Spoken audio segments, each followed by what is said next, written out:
নমস্কার বন্ধুরা, শ্রাবণীর রান্নাঘরে আপনাদের সবাইকে স্বাগত জানিয়ে আমি আবারও একটা রান্নার ভিডিও নিয়ে আপনাদের সামনে চলে এসেছি।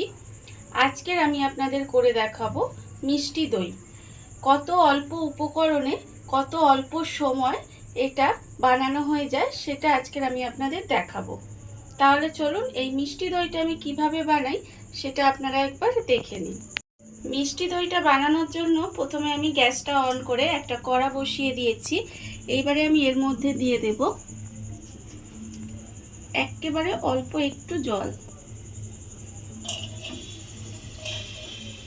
অল্প সামান্য একটু জল দিলাম। এইবারে আমি এর মধ্যে দিয়ে দেব 1 চামচ মতো চিনি। এবারে চিনিটাকে একটু সময় নিয়ে গ্যাসটা কমিয়ে চিনিটা থেকে ক্যারামেল তৈরি করে নিতে হবে।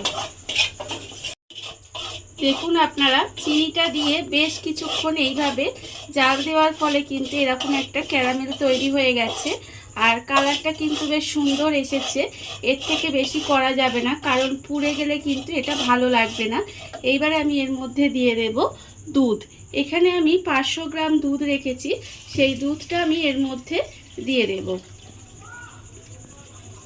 আর আমি অল্প একটু দুধ আলাদা রেখে দিলাম। এবার এই দুধটাকে এবারে ভালোভাবে এই ক্যারামেলের সঙ্গে মিশিয়ে নিতে হবে।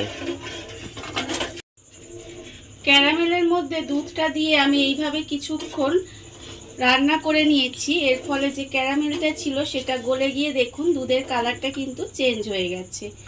এবারে এইভাবে আমাকে প্রায় 3 থেকে 4 মিনিট একটু রান্না করে নিতে হবে। আমি 3 থেকে 4 মিনিট এইভাবে একটু রান্না করে নিয়েছি। এইবারে আমি এর মধ্যে দিয়ে দেব চিনি। এখানে আমার 500 দুধে 50 গ্রাম মতো চিনি আমি এখানে রেখেছি, সেই চিনিটা আমি এর মধ্যে দিয়ে দিলাম। চিনিটা কিন্তু আপনারা কতটা মিষ্টি খাবেন সেটা বুঝে কিন্তু চিনিটা আপনারা ব্যবহার করবেন। এবারে চিনিটা দিয়ে আবারও কিছুক্ষণ এইভাবে রান্না হতে দিতে হবে, যাতে চিনিটা খুব ভালোভাবে গলে যায়। চিনিটা দিয়ে আমি আবারও কিন্তু কিছুক্ষণ এইভাবে একটু রান্না করে নিয়েছি। এর ফলে কিন্তু চিনিটা খুব ভালোভাবে গলে গেছে। এইবারে আমি এখানে যে দুধটা রেখেছিলাম সেই দুধের মধ্যে আমি কিন্তু এই গুঁড়ো দুধটা মিশিয়ে দেব। এখানে আমার 50 গ্রাম মতো গুঁড়ো দুধ আছে, সেই দুধটা আমি এখানে দিয়ে দিলাম। দিয়ে এবারে এটাকে খুব ভালোভাবে কিন্তু মিশিয়ে নিতে হবে, যাতে দুধের মধ্যে কোনো দলা না থাকে। আর দুধটা যখন ঠান্ডা হয়ে যাবে তখনই কিন্তু এই গুঁড়ো দুধটা মেশাতে হবে, তাহলে দলা পাকিয়ে যাবে না, খুব ভালোভাবে মিশে যাবে। আপনারা যদি গরম দুধের মধ্যে এটা দেন তাহলে কিন্তু এটা দলা পাকিয়ে যেতে পারে। এবারে আমি এটাকে আগে খুব ভালোভাবে মিশিয়ে নেব। দুধের মধ্যে গুঁড়ো দুধটা দিয়ে খুব ভালোভাবে আমি এটাকে গুলে নিয়েছি। এর মধ্যে দেখুন কোনো কিন্তু দানা দানা নেই। এবারে এটাকে নিয়ে আমি এই দুধের মধ্যে দিয়ে দিলাম। এই দুধের মধ্যে দিয়ে এবারে আবারও কিন্তু এটাকে আমি বেশ কিছুক্ষণ ধরে রান্না করে নেব। গুঁড়ো দুধটা দিয়ে আমি আবারও কিন্তু কিছুক্ষণ রান্না করে নিয়েছি। এই ধরুন 5 মিনিটের মতো আবারও রান্না করে নিয়েছি। এর ফলে দেখুন দুধটা কিন্তু অনেকটাই আমার ঘন হয়ে গেছে। এর থেকে বেশি কিন্তু আমি ঘন করব না। এইবারে আমি গ্যাসটা অফ করে দেব। অফ করে দিয়ে আমি একটু দুধটাকে ঠান্ডা করে নেব, পুরোপুরি কিন্তু ঠান্ডা করব না, এইভাবে আমি রেখে দেব। দুধটাকে আমি এখানে খুব ভালোভাবে ঠান্ডা করে নিয়েছি। এইভাবে আমি কিন্তু দুধটাকে ঠান্ডা করে নিয়েছি।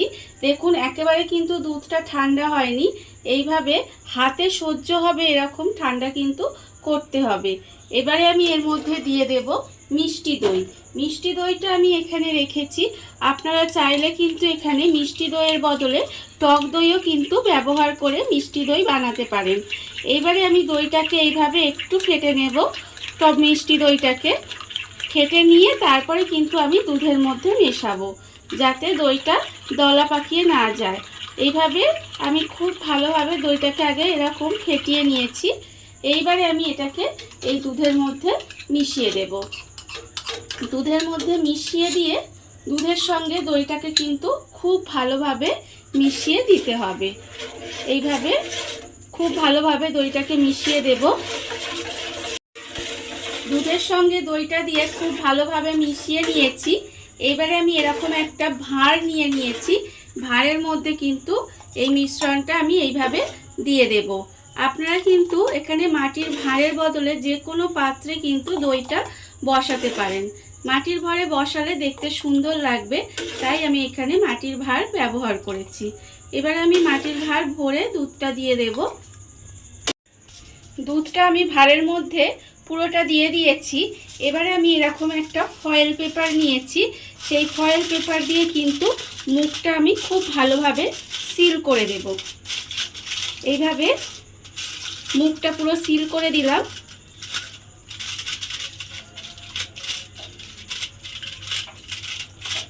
এবারে আমি গ্যাসটা আবারও অন করে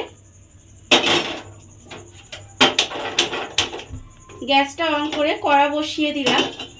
দিয়ে এবার এর মধ্যে আমি দেব অল্প একটু জল দিয়ে দিলাম। আর আমি দেব এখানে এরকম একটা স্ট্যান্ডের ওপরে আমি এরকম একটা স্টিলের প্লেট বসিয়ে দিলাম। দিয়ে এবার তার উপরে আমি দইটাকে বসিয়ে দেব। দইটাকে বসিয়ে দিয়ে আমি কিন্তু ঢাকা দিয়ে বেশ কিছুক্ষণ এইভাবে গ্যাসটা কমিয়ে রান্না হতে দেব। আপনারা এইভাবেও কিন্তু করতে পারেন। আবার এই ভাঁড়টাকে যদি কোনো গরম জায়গায় রেখে দেন তাহলেও কিন্তু দইটা খুব ভালোভাবে জমে যাবে। আমি কিন্তু এখানে এইভাবে দেখাচ্ছি আপনাদের। গ্যাসটাকে কমিয়ে ঢাকা দিয়ে আমি প্রায় 15 মিনিট মতো এইভাবে ভাপে বসিয়ে দিয়েছিলাম। এবারে আমি গ্যাসটা অফ করে দেব। আর এটা এখন প্রচণ্ড গরম, আমি একটু ঠান্ডা করে নিয়ে তারপরে কিন্তু আপনাদের দেখাবো যে দইটা কেমন বসেছে। দেখুন আপনারা, এটা ঠান্ডা হয়ে গেছে, আমি ঠান্ডা হতে দিয়েছিলাম। এবারে আমি এটা আপনাদের খুলে দেখাবো যে দইটা কেমন জমেছে। দেখুন দইটা কিন্তু দেখতেই পাচ্ছেন খুব ভালোভাবে জমে গেছে। আর এটা কিন্তু আপনারা এই অবস্থায় খেতে পারেন, আবার এটাকে একটু ফ্রিজে রেখে ঠান্ডা করেও কিন্তু খেতে পারেন, তাহলে কিন্তু আরও ভালো লাগবে। তাহলে আমার মিষ্টি দই দেখলেন তৈরি হয়ে গেল। দেখুন বন্ধুরা, বাড়িতে থাকা কত অল্প উপকরণ দিয়ে কত অল্প সময়ে কত সুন্দর একটা মিষ্টি দই তৈরি হয়ে গেছে, আপনারা দেখতেই পেলেন। আর এই ভিডিওটা যদি আপনাদের ভালো লেগে থাকে তাহলে লাইক করবেন, কমেন্ট করবেন আর সাবস্ক্রাইব করবেন আমার চ্যানেলকে। আজ এই পর্যন্ত, নমস্কার।